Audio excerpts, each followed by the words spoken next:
क्या पकड़ाया था, संतोष को बोला तुरंत, वो 8:30 बजे निकला, गाड़ी का पेट्रोल फुल कराया, हवा पानी चेक करा, 10:30 बजे गाड़ी ला घर में दे दिया, भैया जाओ बोले, उठाया गाड़ी, मतलब निकला, मतलब चलो रे भैया अब तो चलते हैं।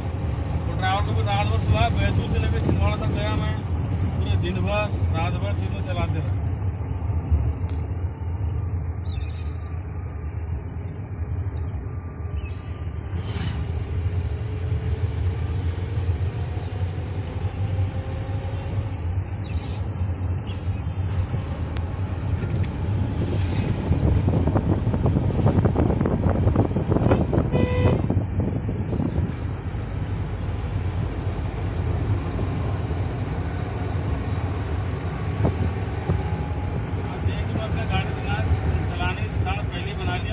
कोई जानवर आया बचाऊंगा नहीं, तू मरने आया है तो